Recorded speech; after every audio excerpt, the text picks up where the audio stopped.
Hey hello welcome and வணக்கம். இன்றைக்கி நாம் ஒரு ஸ்பெஷலான ரெசிபியான சிக்கன் பக்கோடா எப்படி பண்ணலாம் அப்படிங்கிறத பற்றி தான் பார்க்க போகிறோம். இது சாயங்கால நேரத்துலலாம் டீ காஃபியோட சாப்பிட்றதுக்கு ஒரு சூப்பரான ஸ்நாக்ஸ் ரெசிபி. அதுவும் மழை நேரத்துலாம் ரொம்பவே அட்டகாசமாக இருக்கும். இப்போ நம்ம வீட்டில் இருக்கக்கூடிய பொருட்களை வச்சு 10 நிமிஷத்தில் சூப்பரான மொறுமொறுப்பான சிக்கன் பக்கோடா எப்படி பண்ணலாம் அப்படிங்கிறத பார்க்கலாம் வாங்க. இப்போ அதுக்கு இன்றைக்கி நான் ஒரு 1/2 கிலோ அளவுக்கு சிக்கன் பீசஸ் வாங்கி வச்சுருக்கிறேன். இதில் எலும்புகள் இல்லாமல் பார்த்துக்கோங்க. இப்போ இதை நல்லா கழுவி சுத்தம் பண்ணதுக்கப்புறமா ஒரு மிக்சி ஜாருக்கு மாற்றிக்கோங்க. இதில் நம்ம தண்ணிலாம் எதுவுமே சேர்க்க போகிறதில்ல. இதை அப்படியே நல்லா அரைச்சி எடுத்துக்கிடலாம். ஒரு கரண்டியை வச்சு லைட்டாக அப்படி கிண்டி விட்டு அரைச்சி எடுத்துக்கோங்க. இப்போ பாருங்கள், அரைச்சி எடுத்தாச்சு. இதை அப்படியே ஒரு பவுலுக்கு மாற்றிக்கிடலாம். எந்த அளவுக்கு நல்லா மையாக அரைப்பட்டு வந்திருக்கு பாருங்கள், இதை மாதிரி அரைச்சி எடுத்துக்கோங்க. இப்போ இது கூட 1 ஸ்பூன் அளவுக்கு நான் தனி மிளகாய் தூள் சேர்த்துருக்கிறேன். நீங்கள் உங்களுடைய காரத்துக்கு தகுந்தது மாதிரி சேர்த்துக்கோங்க. 1 ஸ்பூன் அளவுக்கு கரம் மசாலா சேர்த்துக்கிடலாம். கரம் மசாலா சேர்க்கறதுனால அதனுடைய வாசனை ரொம்பவே நல்லாயிருக்கும். இப்போ ஒரு 1/4 ஸ்பூன் அளவுக்கு மஞ்சள் தூள் சேர்த்துக்கிடலாம். இப்போ இந்த கறிக்கு தேவையான அளவுக்கு உப்பை சேர்த்து இதை நல்லா மிக்ஸ் பண்ணி எடுத்துக்கோங்க. உங்கள்கிட்ட இஞ்சி பூண்டு பேஸ்ட் இருந்துச்சுன்னா சேர்த்துக்கோங்க. நான் இன்னைக்கு சேர்க்கலை. இப்போ இது எல்லாத்தையுமே நல்லா மிக்ஸ் பண்ணி எடுக்கணும்.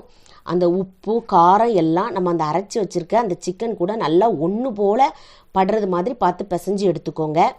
இப்போ இது அப்படியே ஒரு ஓரமாக இருக்கட்டும். அடுத்தது ஒரு மாவு ஒன்று ரெடி பண்ணணும். இப்போ அதுக்கு ஒரு பாத்திரத்தில் நான் இன்றைக்கி 250 ml கப்பில் கோதுமை மாவு எடுத்துருக்கிறேன்.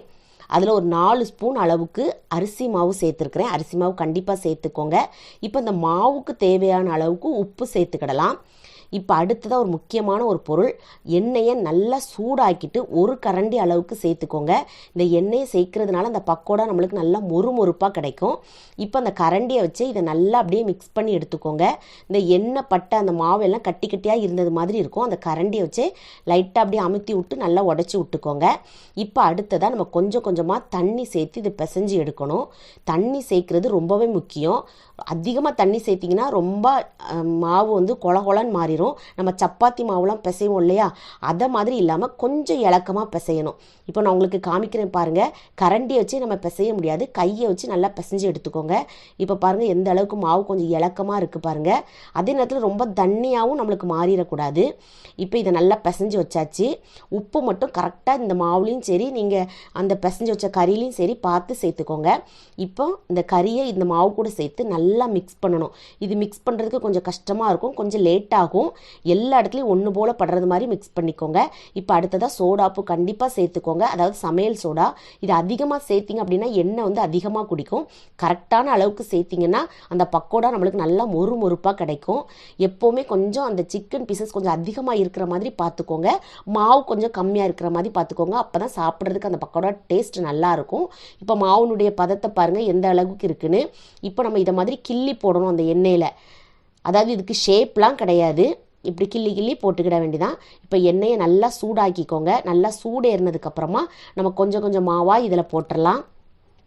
நீங்கள் அதிகமாக எண்ணெய் வச்சுருந்தீங்கன்னா கொஞ்சம் பெருசாக நம்ம கிள்ளி போடலாம். கொஞ்சோண்டு எண்ணெயில் இதை சின்ன சின்னதாக நம்ம கிள்ளி போட்டு செய்யலாம். இதை போட்டுட்டு இருக்கும் போதில் ஃபஸ்ட்டு போட்டதெல்லாம் கருகிடக்கூடாது இல்லையா, அதனால தீய மீடியம் ஃப்ளேமில் வச்சு நீங்கள் இதை நல்லா வறுத்து எடுத்துக்கிடலாம். இப்போ இது வறுக்கிறதுக்கெலாம் ரொம்ப நேரம்லாம் நம்மளுக்கு ஆகாது, சீக்கிரத்தில் இது குக் ஆயிரும்.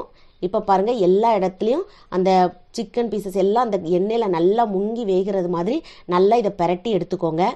இப்போ பாருங்கள் சூப்பராக நம்மளுக்கு பக்கோடா ரெடி ஆயிருச்சு. இதை நீங்கள் சுட்டு வைக்க உடனே காலியாகும். இதில் வந்து நம்ம வெங்காயம், பச்சை மிளகாவோ இல்லை கருவேப்பிலையோ எதுவுமே சேர்க்கலை. ஏன்னு சொன்னால் அதை சேர்த்தா நம்ம அடுத்த நாள்லாம் வச்சு சாப்பிட முடியாது, கெட்டு போயிடும். இதை மாதிரி நீங்கள் செஞ்சீங்க அப்படின்னா அடுத்த நாளைக்கு இருந்தால் கூட அதனுடைய டேஸ்ட் வந்து அதிகமாக தான் செய்யும். ரொம்பவே அட்டகாசமான டேஸ்ட்டில் இருக்கும். இப்போ நம்ம மீதி இருக்கிற மாவையும் இதே மாதிரியே எல்லாத்தையும் பொரித்து எடுத்துக்கோங்க. நான் கடைசி பேட்ச் தான் போட்டிருக்கேன், எண்ணெய் குடிக்கவே இல்லை பாருங்கள். நம்ம பெர்ஃபெக்டாக செஞ்சோம் அப்படின்னா ரொம்பவே அட்டகாசமான டேஸ்ட்டில் இருக்கும்.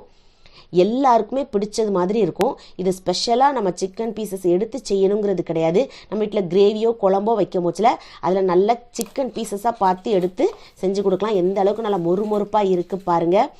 பிள்ளைங்களாம் இதை நீங்கள் ஒரு முறை செஞ்சு கொடுத்துட்டிங்கன்னா அடுத்த முறை சிக்கனை பார்த்தாலே எனக்கு இதே மாதிரி பக்கோடா செஞ்சு தாங்கன்னு கேட்பாங்க. அந்த அளவுக்கு ஒரு அடிப்பொலியான ஒரு பக்கோடா ரெசிபினே சொல்லுவேன். கண்டிப்பாக உங்கள் வீட்டில் இந்த சிக்கன் பக்கோடா ரெசிபியை ட்ரை பண்ணுங்கள். அப்படி பிடிச்சிருந்துச்சுன்னா நீங்கள் லைக் பண்ணுங்கள், ஷேர் பண்ணுங்கள், சப்ஸ்கிரைப் பண்ண கேண்டி ஸ்டோர் தமிழுக்கு மறக்காதீங்க.